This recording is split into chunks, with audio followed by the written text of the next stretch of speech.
What's up, Spud Nation? It is that time. It's fantasy football playoff action time. All your hard work has led you to this point. Now it's a brand new season. Hopefully your lineups are stacked. Hopefully your rosters are ready to go. And you strapped on those helmets and you're ready to win your fantasy playoffs.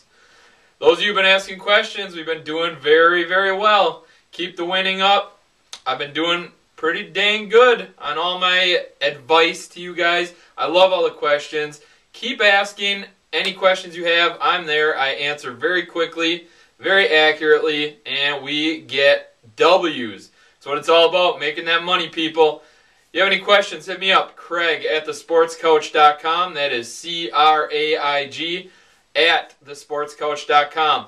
Or hit up my website, thesportscoach.com. Also, a lot of you are finding me on YouTube. Welcome. I appreciate that. Hit me up on YouTube. I'm good at answering questions from there. I have Twitter, The Sports Coach, or on Facebook. You can hit up The Sports Coach. Any of those avenues, I am here. I am ready to help you. And it's all about winning. Let's go. Tell your friends. Do it up. All right, we're jumping into Thursday night. Of course, they throw a Thursday night game at us, and it is those Cleveland Brown stains taking on the Pittsburgh Steelers. If you have any Cleveland Browns, any big dreams or aspirations of Cleveland Brown players helping you win your fantasy playoff matchup, think again. Go back to sleep, refigure your dreams, because it's not going to happen. The Browns got a couple players, maybe players. They have Peyton Hillis, not worth a fantasy start, especially against a Pittsburgh D. Greg Little, one touchdown on the year, something not worth your time. No. If you made the playoffs, you need your primetime players. Those are not it. You bench the entire Cleveland Brown organization. Done. Pittsburgh, on the other hand, Mendenhall. It looked like the Mendenhall that everyone thought he was going to be this past week. Looks solid. Hopefully he can carry that over and run on that Browns defense.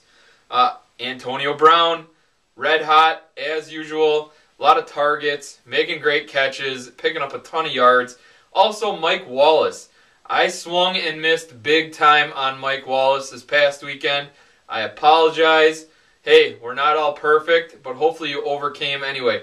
Mike Wallace found the end zone not once, but twice, and it hurt me both times. Ugh, tough to watch. I'm sorry, I hate giving out wrong advice, but like I said, nobody is perfect. All right, we're jumping over to Sunday. All right, this is where the big boys are playing. Indianapolis Colts taking on the Baltimore Ravens. Ray Rice must start. He's going to run all over this Colts defense, and plus, he has the ball in his hands all the time. He is your moneymaker. He's your playmaker. You probably drafted him in the first round to get you to this point. Ride the coattails, baby. Ray Rice, he does it all. As far as the Indianapolis Colts, you're all very excited. Reggie Wayne 2 weeks ago, oh my God, he found the end zone. Pierre Garcon, oh my God, he found the end. Nah, stay away. Stay very, very far away from any of them. Any of them. Donald Brown. Yeah, Donald Brown, he's been running all right. Now he's splitting carries with Joseph Adai. And you know what? The Baltimore Ravens defense is pretty darn good. Stay clear. Colts offense not strong enough to go up against this Baltimore D. And plus, these Colts offensive players are not studs. You need to be a stud to be in your fantasy lineup. So, forget about the Colts. Move on. Like I said, the one stud in this game is Ray Rice. Anquan Bolden, stay away. Hopefully you have better options than Anquan Bolden. But beyond that, I'm loving Ray Rice. Play him, enjoy him, do it up.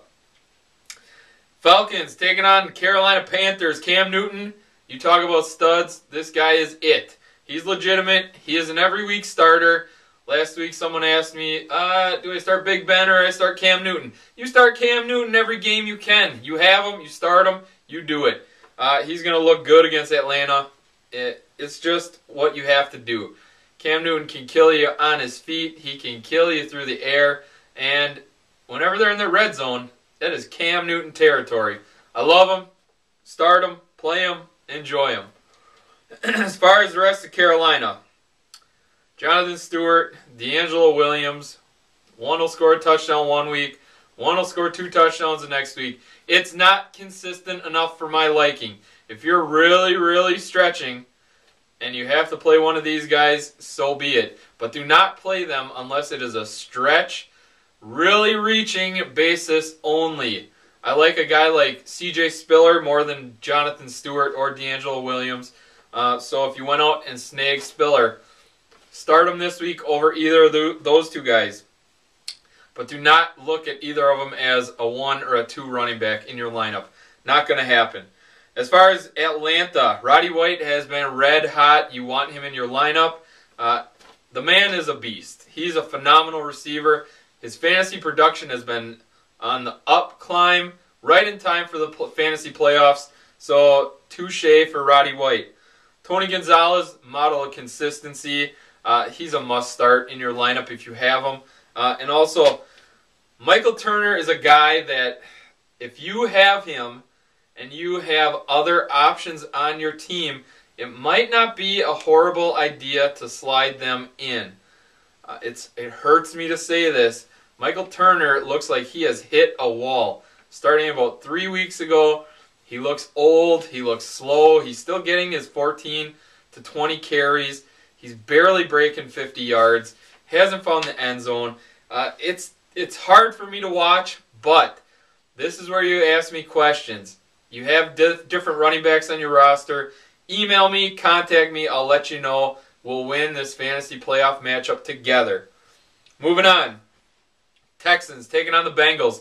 You talk about big-time matchup in the NFL. This game is going to be fun to watch. 2 very good defenses going at it. I'd like to see what happens here. Houston riding 3rd-string quarterback T.J. Yates, losing Andre Johnson again. Not an option at wide receiver. Owen Daniels loses a lot of value. I love their 1-2 punch in the backfield. Arian Foster had about 30 carries last week. Ben Tate still got 11. They're both productive, both going to help your team. And I think they're both, Ben Tate, lesser of a start than Arian Foster, obviously. Arian Foster must start. Ben Tate, it's another guy you asked me about. Depends who's on your roster. As far as the Bengals, A.J. Green, stud. You start him every week. And Jermaine Gresham has moved himself into the top 10 in tight ends. He's very productive. A lot of targets. Dalton seems to love him. So those are the 2 big threats for the Cincinnati Bengals. Tough matchup. Cedric Benson, Houston's defense is very, very stingy. And like I said, if you're really, really desperate, searching for receivers, roster's hurting somehow, take a look.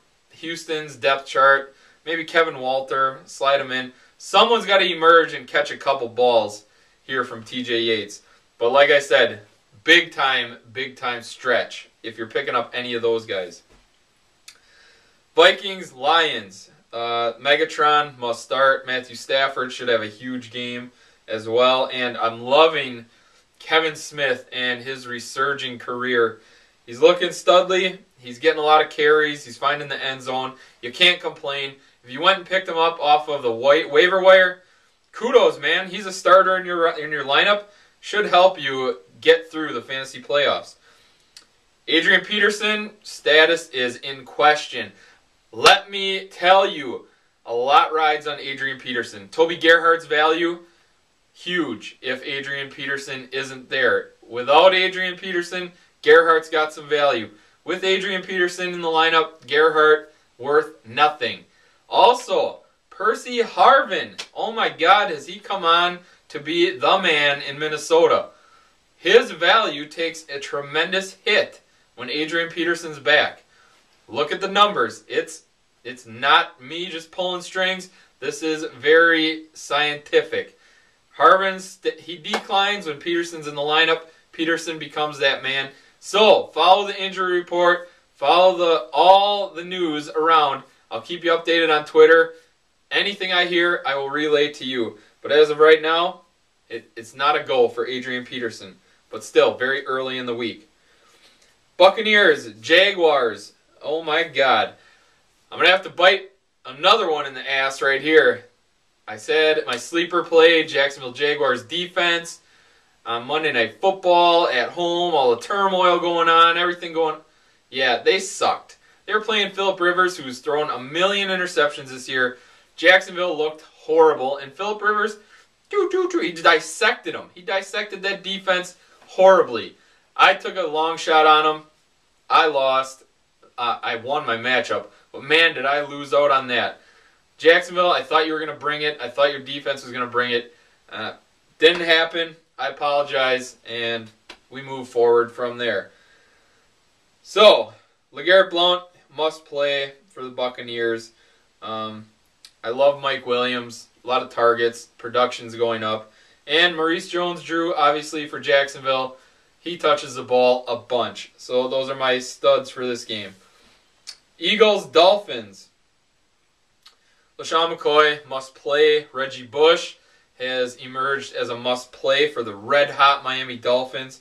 Daniel Thomas, although not finding the end zone, he's still very, very productive.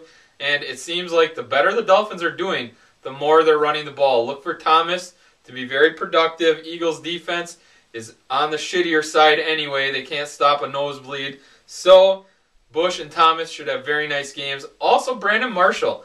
I look at him as a receiver 3, maybe a receiver 2, depending on your depth chart. He's going to see a lot of targets. Hopefully finds the end zone against Philly. But he's also going up against Asamoah. Could be a little more difficult for him. I expect the running game to be huge, though, in Miami. KC taking on the Jets. Bench the entire Kansas City Chiefs team. Palko, he looks horrible. Looks like a third grader throwing the football. Dwayne Bowe has given up completely on the season. They have no running game. Offensively, they're horrible. As far as the Jets, Sean Green, I also steered someone away from Sean Green. I would do it again in a heartbeat. Sean Green, on paper, not the most productive running back, but he looked very tough this past week. I like him again this week. Plaxico, I think Plax is going to have a huge game, also like Dustin Keller as well. So Green, Plaxico, and Dustin Keller should be very nice plays. Saints taking on the Titans. Chris Johnson is back. Let me be the first one to, I'm going to bite the bullet on this one. About 5 weeks ago, I said this dude was done, move forward, enjoy life without him, and he has turned it around. Chris Johnson, way to go, man. He's back, and he is running with a vengeance. He is going to be a stud down the stretch. Enjoy him. If you held on to him, kudos. Way to go. I love Damian Williams still. Still the most targets. Still the most receptions. Still the most receiving yards on that roster on a week-in and week-out basis. He's a great play for your team. For the Saints, Jimmy Graham. He is their number 1 receiver. The rest of that wide receiver core, who knows who's going to be who which week. It's very tough. You have a stud quarterback, but I steer clear of the Saints because it's either 100% hit or 100% miss, and way too risky in the fantasy playoffs. One slip up and you're done. Mark Ingram, I really like what he's been doing the past 2 weeks. Leading the team in carries, finding the end zone, looking solid. This is what they drafted him for. Maybe that injury was the best thing for him. He's come back, revitalized, refreshed, and running hard. So Mark Ingram, he should help you down the stretch. Patriots taking on the Redskins. Roy Halou, well, hello, he's money. If you have him, play him. Catches the ball a lot, runs the ball a lot, finds the end zone, great production. Get him in your lineup. Santana Moss, you want to reach for a guy? Right here. Santana Moss is your guy.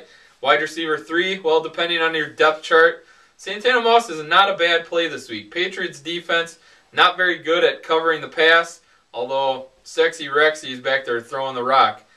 He's still going to find someone, and Santana Moss is their guy. So, kind of a stretch play, but he's a guy out there. As far as the Patriots, you got the big 3, Welker, Brady, and my man Gronk. Rob Gronkowski, he's been red hot, leading scorer for tight ends. Does nothing but catch touchdowns, and I appreciate it greatly, my man. Good work. 49ers taking on the Cardinals. 49ers, you got Frank Gore. Carries the ball 20 times a game. Hasn't been hitting the end zone lately, but opportunity is huge. Let him keep running the ball. Michael Crabtree, Vernon Davis, those are their big offensive weapons. I like it. I also really like Alex Smith this week. Someone sent me a question already. Mike Vick or Alex Smith? I thought I'd be crazy, but Alex Smith is the guy I went with. Mike Vick's banged up, etc., etc., etc. Alex Smith, he's been playing solid, finding receivers, putting up good yardage, and throwing touchdowns. So Alex Smith was the guy. Cardinals, you got a tough task ahead of you. That 49ers defense will punch you in the mouth and steal your purse. So Beanie Wells, running back 2 this week, and Larry Fitz, you are just the man. I wish you had someone better throwing you the ball. Bears, Broncos. Tebow! It's Tebow time! I love it, Tim Tebow. He is a must-start every week. He keeps getting better and better. I love him. Put him in your lineup. Touchdowns galore. Willis McGahee, a lot of opportunity, runs the ball hard. Good for him. For the Bears, Marion Barber. I hope you ran out and got him as soon as Matt Forte got hit. When he got hit, I did, and I got him. Marion Barber on my squad. Great start this week. Should run like wildfire over the Broncos D. And that's about it. Johnny Knox still leading the team in receptions, targets, yards, blah, blah, blah, with Haney at the helm. But Knox, risky play. The Broncos, they'll keep this game pretty close. Should be a nice scoring game. A lot of running. So, Barber, you're the man. Raiders, Packers. Packers are just unstoppable. Rodgers, Jennings, Nelson. Finley, I am not sold on. But if you have him as your number 1 tight end, play him. You have Aaron Rodgers at quarterback. Good things can always happen. And for the Raiders, Michael Bush, still there. I love it. Darren McFadden, looks like you're another week away from playing.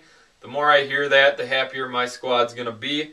So, Michael Bush, still in your starting lineup, should run well against the Packers. And Carson Palmer, he's been kind of, flatlining as of late. Receiving core is down. Denarius Moore been injured. Carson Palmer, stay away from him. Look for Michael Bush. Hopefully that running game gets going again. Bills, Chargers. Ryan Matthews running strong. I love this dude. Antonio Gates, Vincent Jackson, Phillip Rivers. Those are your guys. They're big offensive weapons. You play them. You drafted them high for this reason. For the Bills, C.J. Spiller found the end zone. It was kind of a fluke, but he found the end zone. Still getting a lot of opportunity. Caught 3 balls again out of the backfield. Spiller keeps doing work. You know what? Stevie Johnson, kind of a showcase, kind of a showboat. Still their number 1 guy, gets targeted a lot. Ryan Fitzpatrick likes him. Those guys are decent plays, but if you're in a 10-person league, Fitzpatrick's not cracking your top 10. Stevie Johnson, maybe wide receiver 2, something along those lines. But you know what? If you're number 1 receiver on any team, you're going to get your opportunity. I like David Nelson as a sleeper play this week. Kind of a receiver 3, maybe a flex play. You need to reach for someone. I like David Nelson to find the end zone. He'll score a touchdown this week. I like what he could do against that Chargers defense. So, Giants, Cowboys should be a slobber knocker here. Cowboys, they've just been money as of late. Dez Bryant, DeMarco Murray, Tony Romo. For the Cowboys, it looks like Miles Austin's making his return. Interested to see what that does to Laurent Robinson. Robinson has been probably their best receiver as of late. A lot of targets, a lot of red zone targets especially. Been helping a lot of fantasy owners. Worried that Miles Austin is going to steal that thunder. I don't think Austin will be nearly as productive. He's coming off a long injury. He needs to get his rhythm back. All that good crap. I don't know. Risky play. Again, email me as date gets closer. Keep an eye on Miles Austin, see if he even plays. As far as the Giants, they're going to throw the rock. Hakeem Nicks, Victor Cruz. Eli Manning should put up good numbers. And the running game. Two-headed monster now. Cuts down the value on Brandon Jacobs. Ahmad Bradshaw is back. So flip a coin. If you have either one of those guys and you really want them in your lineup, good luck. I hate the carry share. Not my thing. Monday Night Football, Rams, Seahawks. Seahawks have the hottest player in the game going right now. Marshawn Lynch is a must-have for anyone. If he's on your roster, he is starting. Dude totes the pigskin a bunch, catches the ball in the backfield, scoring touchdowns in bunches. Marshawn Lynch is your guy. As far as the Rams, Brandon Lloyd, he's a very deep play stretch for him. He'll be a receiver 3 or a flex play on anyone's team. That's being generous. But Brandon Lloyd, if your team is lacking, Brandon Lloyd's your guy. And Steven Jackson, opportunity again. He gets the ball 20-plus times, runs hard, do it up. There you go, Spud Nation. That's that. You know what? Good luck this weekend. I hope you all kick some major ass, advance in the playoffs, do your thing. If you have any questions, again, Craig@thesportscoach.com. Hit me up on Twitter, Facebook, anywhere you need me. I'm here. Till next time, good luck, Spud Nation. Get that W. I'm out.